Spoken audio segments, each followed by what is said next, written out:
격동되어서 인구를 계수한 다윗 그 모습이 나오죠.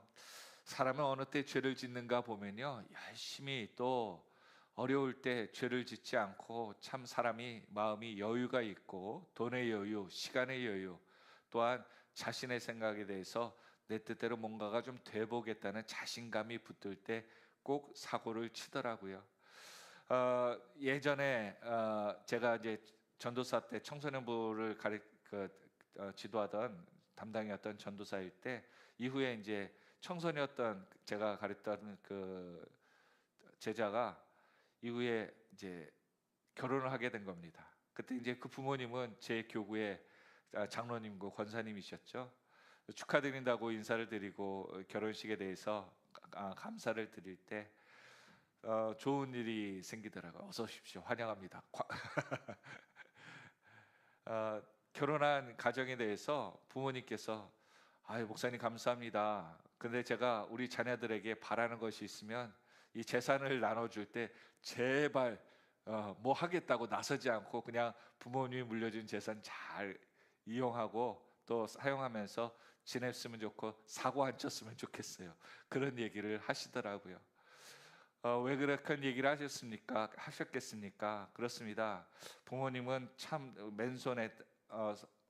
맨손에서부터 시작하여서 지금의 경지를 재산을 모아 부를 이루었지만, 자녀들은 이렇게 부를 한꺼번에 받으면 쉽게 사용할 때밖에 안 사용하다 보면 다 잃게 된다는 거죠. 그래서 어제 보니까는 이런 글이 갑자기 있더라고요. 로또가 여러분 맞았으면 어떻게 하셨으면 좋을까요? 그랬더니 로또 맞아본 사람의 이 충고된 글을 하나를 얘기하더라고요. 로또가 맞으시면 6개월 동안은 아무 짓 하지 말고 그냥 은행에 넣어놓고서는 가만히 있으라고. 6개월 전에 다시 수령을 하게 되면 뭘 해야 될지, 돈 쓰다 보면 순식간에 돈이 없어지고 가정도 망하고 자신도 그 모든 일거리를 내팽기다 보면 자신의 그 생활의 패턴이 깨져서 사람이 망가지기 쉽다. 그러니까 6개월 동안 딱 은행에 놓으면 어느 순간에가 정신 차리다 보면 자신의 생활도 그대로 유지하고 있고 그 물질을 사용할 수 있는 것들에 대한 그러한 구체적인 계약들이 객관화되어서 정말 지혜롭게 이 금융을 관리할 수 있게 된다. 그래서 그런 얘기를 하니까 댓글들이 참 좋은 말이라 얘기하면서 그 대신에 마지막 글은 나도 로또 맞아봤으면 좋겠다, 그런 얘기가 달리더라고요. 오늘 사무엘하 24장 1절부터 시작하면 이런 얘기가 나옵니다. 우리 다시 한번 읽어볼까요? 시작. 여호와께서 다시 이스라엘을 향하여 진노하사 그들을 치시려고 다윗을 격동시키사 가서 이스라엘과 유다의 인구를 조사하라 하신지라. 유명한 얘기죠. 다윗이 인구를 조사하면서 전국의 인구를 조사함으로써 하나님이 진노하시고 다윗의 이스라엘에게 심판을 내리시는, 또한 재앙을 내리시는 내용을 우리가 잘 알고 있습니다. 여기에 1절에 보니까 다시라는 표현이 있죠. 이전에 보면 우리가 3년 재앙이, 가뭄이 있었다는 것을 이스라엘이 다윗 통치 때 있었던 이후에 다시 이스라엘에 어떤 재앙이, 심판이 있다는 것을 얘기합니다. 그런데 우리가 그냥 예전에는 그냥 지나갔던 것처럼 다윗이 인구조사에서 하나님이 혼내셨어, 재앙을 내주셨어 라고 알고 있는데 1절을 곰곰이 살펴보면요, 이런 이야기가 있습니다. 다시 다음에 한번 볼까요? 이스라엘을 향하여 진노하사, 다윗을 향하여 진노가 아니라 이스라엘을 향하여 진노하사 그들을 치시려고, 재앙을 주시려고 이 사건의 발달이 시작되었다는 거예요. 우리는 예전에 다윗이 교만하여서 인구조사에서 하나님이 이스라엘에 대해서, 다윗에 대해서 어려움을 주셨다라고 생각했는데, 그 전에 다윗이 그 계기가 뭐였냐면은 이스라엘을 향한 하나님의 진노가 있었다는 겁니다. 이 이야기는 뭘까요? 바로 밧세바 사건, 그리고 압살롬의 사건을 통하여서 이스라엘 사람들이 다 다윗에게 등을 돌려서 대적한 사건이 있었지 않습니까? 하나님이 그 사건을 보신 겁니다. 그래서 하나님이 선택하여 기름 부은 자, 그를 경홀히 여기고 대적하는 그 이스라엘의 그 12지파의 마음들을 하나님이 보시고 진노하셨다는 거예요. 하나님이 다윗을 혼내시고 또한 그 죄에 대해서 재판해야 되는데 이스라엘이 하나님에 대한 그 대적을 다윗을 기름 부은 자를 대적하는 것은 곧 하나님을 대적하는 것이고 하나님이 다윗을 잘못 세웠다는 그 이스라엘 사람들의 잘못된 도전에 하나님이 진노하신 거예요. 예전에 광야에 출애굽을 하여서 광야를 데리고 오는 모세에게 이스라엘 백성이 어떻게 했어요? 물과 떡 먹을 것을 제공하지 않았기에 그들은 모세를 대적하지 않습니까? 차라리 애굽에 있었다면 우리가 이렇게 어려움을 당하지 않았을 것을 하면서 모세를 돌로 쳐 죽이려는 이스라엘의 도전이 있었습니다. 그때 하나님께서 경로하신 거죠. 왜 너희들이 이런 어려움을 겪는 것을 왜 모세에게 너희들이 화풀이 하느냐라고 말입니다. 마찬가지입니다. 다윗에 대한 그 도전, 다윗에 대한 죄에 대해서 심판하던 등을 돌렸던 이스라엘에게 하나님이 진노하셨고 또한 다윗을 격동시키사 여기 보면요. 이것은 하나님이 다윗을 죄 없는 다윗을 죄를 만들게 하는 게 아니고요. 역대하 오늘 본문에 이 본문이 대구절로 역대상 21장에 보면 이 내용이 그대로 나옵니다. 근데 이 내용이 앞에 18절부터 20절의 내용을 살펴보면 다윗이 어떤 사건을 벌였냐면 블레셋과 모압과 암몬 그리고 아람 이 모든 나라에 대해서 연전연승을 해버려요. 그리고 그 사건 이후에 다윗이 마음에 어떤 생각을 합니까? 아, 이제 하나님 없이도 싸워볼 만하구나. 우리가 얼마나 잘 싸우는가? 그리고 이제 이 정도의 연전연승의 싸움에 대해서 우리 군사들의 좀 재정비하고 우리가 군사력을 키울 필요가 더 각성할 필요가 있다라고 하는 마음에 교만한 마음이 생긴 겁니다. 그러니까 여기 다윗을 격동시키사는 것은요 하나님의 죄를 부추기는 분이 아닙니다. 하나님께서는 다윗이 그렇게 하도록 내두는 겁니다.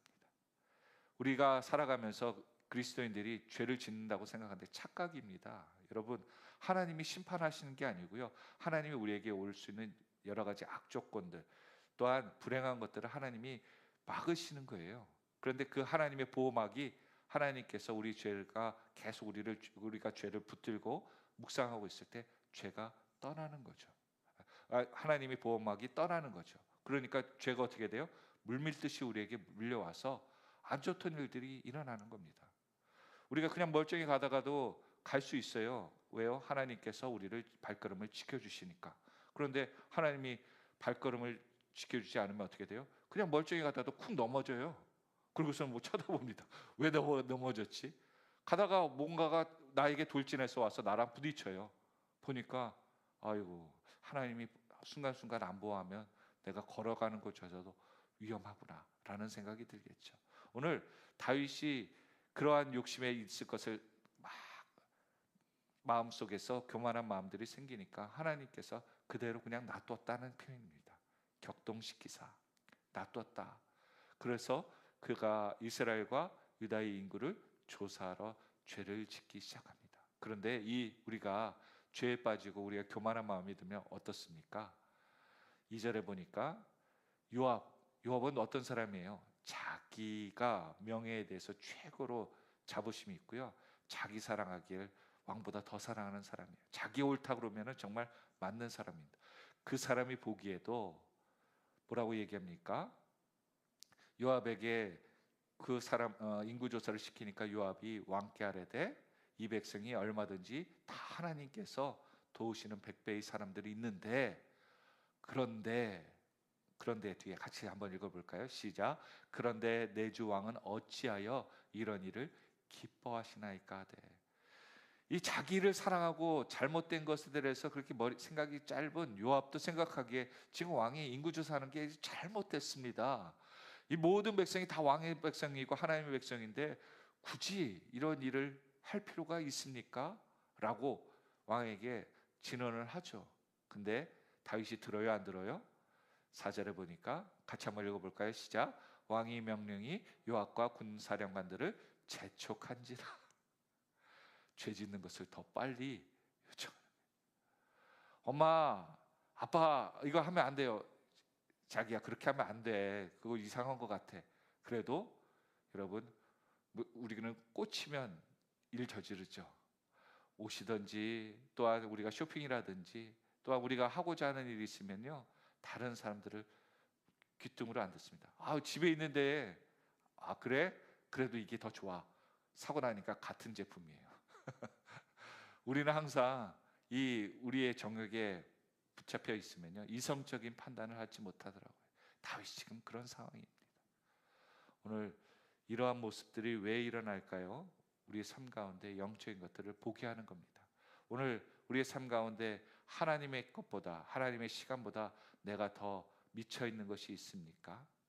어쩌면 우리는 우리의 가정이 하나님보다 더 우선순위 돼 있어 하나님보다 그 가정을 더 우상시 세우고 있지는 않습니까? 혹시 내 자신의 감정, 내 자신의 형편이 나아짐을 위해 하나님을 제껴두고 나는 다윗과 같이 다른 사람이 야 그렇게 하면 안 돼 라고 하는데도 하나님보다 우선순위하는 내 자신이 있습니까? 내 결단이 옳다고 다윗도 분명히 얘기할 거예요. 진짜 이때 해야 된다. 인구조사 해야 된다. 그래야지 우리가 더 강해질 수 있고 하나님께서 영광 받을 수 있다 착각했습니다. 오늘 우리가 성공하고 우리가 이기고 우리가 더 잘 되면 하나님 나라가 잘 될 것 같죠? 여러분 죄송합니다. 이렇게 표현해서 택도 없습니다. 출애굽할 때요, 인구조사가 나쁜 게 절대 아니에요. 출애굽할 때 하나님께서 민수기 1장 46절에 보면 모세에게 인구조사 시킵니다. 출애굽 때 인구가 몇 명이었습니까? 60만이었습니다. 그런데 가나안 땅 몇 명 들어갔어요? 출애굽한 사람 60만 중에 2명 들어갔습니다. 그런데 이후에 가나안 땅에 들어간 사람들의 수가 60만보다 더하지 않았습니까? 여러분 그것을 생각해 보면 하나님의 나라는 인구의 수에 있지 않다는 거예요. 두 사람도 하나님 나라를 충분히 감당할 수 있는 그 능력이 될 수 있어요. 누구 손에 붙잡히면요? 하나님의 손에 붙잡히면. 그래서 가족들에게, 자녀들에게 자녀만이 우리의 후대에 대해서, 우리 가정만이 잘 돼서 절대 그런 거 없습니다. 하나님의 손에 붙잡히는 사람 한 사람, 우리 가정의 자녀가 될 수 있고요, 우리의 가족의 누구가 될 수 있고, 심지어 우리 가족이 아닐지라도 우리의 가문을 높일 수 있는 계기가 무엇이 있을 수 있다는 거예요. 어느 분은 그렇게 얘기하죠. 어느 순간인가 막 이 어려울 게 있었는데 보니까는 자기의 먼 이 가족이 유산이 그가 혼자 있다가 돌아가셔서 찾고 그 유산에 누가 받을까 보니까 그 많은 유산이 이렇게 어렵게 있는 몇 촌에 걸친 그 사람에게 와서 어느 순간인가 그 유산이 물려졌다. 그런 얘기도 들은 적이 있을 겁니다. 그렇습니다. 우리의 부요, 우리의 형편이 나아진, 우리가 모든 우리에게 원하는 것들을 풀어주는 것은요, 우리 손에 달린 게 아니고 우리 방법에 달린 게 아니고 하나님의 손에 달린 거예요. 그래서 하나님은 계속 다윗에게 또한 우리에게 계속 이 이야기를 보여주시면서 너의 인생은 무엇을 주장하고 살고 있느냐를 말씀하고 있습니다. 그러니까 어쩌면 강단에서 또한 성경 말씀은 이와 같이 여러분 지금 그렇게 살면 안 됩니다. 지금 그렇게 하는 것은 하나님께 기도만 해도 다 이루어 주실 텐데 왜 자신의 힘으로써 뭔가를 하려고 애쓰시고 계십니까? 오늘 그러한 말씀이 아닐까 생각해 봅니다. 8절에 보니까 어쩔 수 없이 다윗 왕의 재촉에 의해서 막 조화되니까 어쩔 수 없이 그들은 인구조사를 하죠. 9달, 20날 만에 약 10달 정도, 300일 정도 동안 이 오랜 기간 지금 이 인구조사를 하는 사람들이 누구예요? 요압이라든지 사령관들이에요. 참 안타깝죠. 여러분 이 족장들 불러갖고 12지파 족장들 불러서 물어보면 단시일 내에 끝날 수 있는 거예요. 근데 굳이 요압과 군 사령관들, 나라를 지키고 싸움을 해야 되는 사람들에게 굳이 시키는 이유가 뭘까요? 그러니까 다윗은 순수하게 인구조사를 원한 게 아니죠. 우리가 보았던 9절처럼 보니까 뭘 요압이 보고해요? 지금 인구수가 총 몇 명입니까? 라고 얘기하지 않고 칼을 빼는 자, 싸움할 수 있는 용사 80만, 그리고 유다 사람 50만 명이었더라 얘기합니다. 왜 유다 사람을 얘기했을까요? 왕의 측근에서 정치적으로 왕의 정말 배신하지 않을 당신의 고향의 사람들이 50만 명이라는 다윗의 측근의 이야기를 하는 겁니다. 결국 다윗의 인구 조사는 전체 인구의 조사가 아니라 뭘 얘기하고 싶었다는 거예요? 그렇죠. 다윗이 얼마나 힘센지, 당신이 원하는 사람들 몇 명인지를, 그 이야기를 장군들이 알고 마음을 읽고 그 비위를 맞췄다는 거예요. 내일 나오겠지만 10절에 보면 다윗은 후회하기 시작했다는 거예요. 인구를 듣고.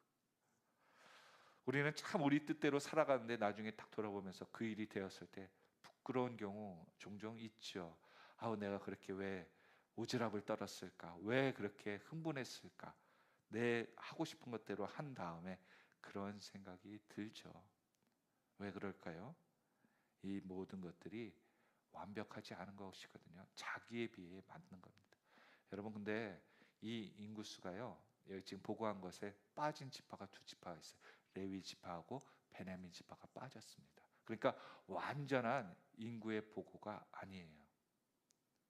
그런데도 다윗은 이것을 원한 그 모습이 있었다는 거예요. 오늘 우리 삶 가운데 완벽하고 내 뜻대로 되는 그 환경 같지만 어쩌면 하나님 보실 때 완벽하지 않은 계획일 수도 있다는 겁니다. 오늘 우리 삶 가운데 필요한 것이 무엇입니까? 사무엘서는 이스라엘 나라가 어떤 나라인가를 보여주는 거예요. 우리 인생 가운데도 우리 인생은 어떤 인생입니까? 내가 이루어서 내가 기도해서 세운 가정이 아니라는 겁니다. 나는 언제든지 다윗처럼 넘어질 수 있다.